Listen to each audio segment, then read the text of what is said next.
السلام عليكم ورحمة الله وبركاته.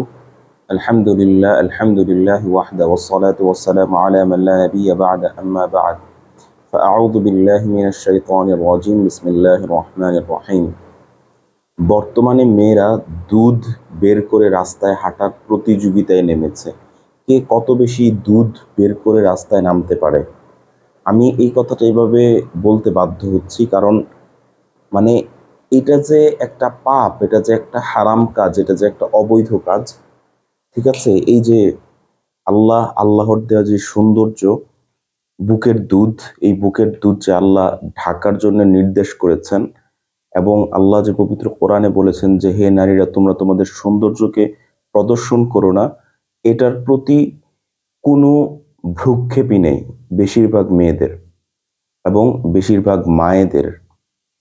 তারা বুকের উপর থেকে, দুধের উপর থেকে আপনার ওড়নাকে উঠিয়ে কিভাবে আরো বেশি করে পুরুষদেরকে আকৃষ্ট করা যায়, কিভাবে পুরুষদেরকে আরো বেশি বেহায়া করা যায়, সেই প্রচেষ্টায় নেমেছে।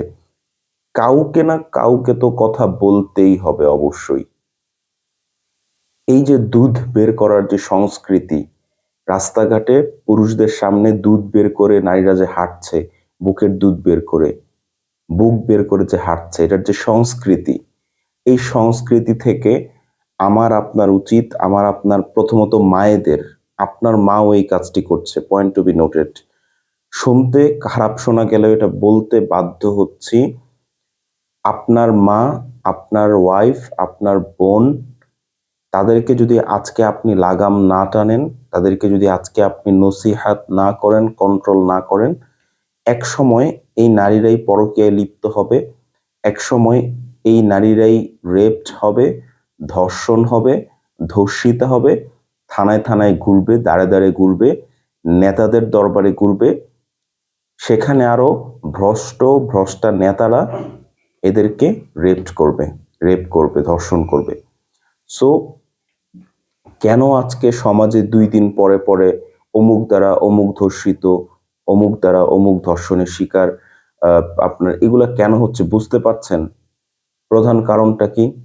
আমাদের যেমন চোখ নিচু করে রাখতে হবে, ঠিক তেমনও নারীদেরও তাদের সম্পূর্ণ শরীর সুন্দর করে ঢেকে তারপর রাস্তায় চলতে হবে।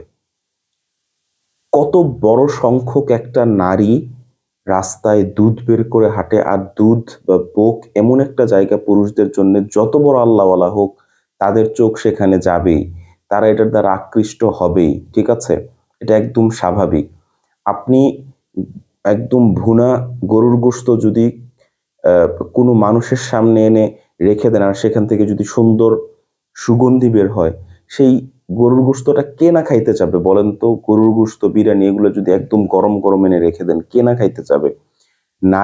নারীদের আল্লাহ রাব্বুল আলামিন পুরুষদের জন্য ঠিক তেমন ভাবেই তৈরি করেছে।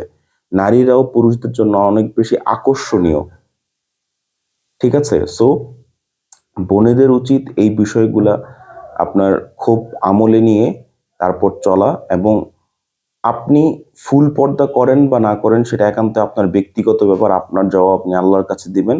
কিন্তু অন্ততপক্ষে বুকটা খুব ভালো করে ঢেকে তারপর রাস্তাঘাটে চলা উচিত। আসসালামু আলাইকুম।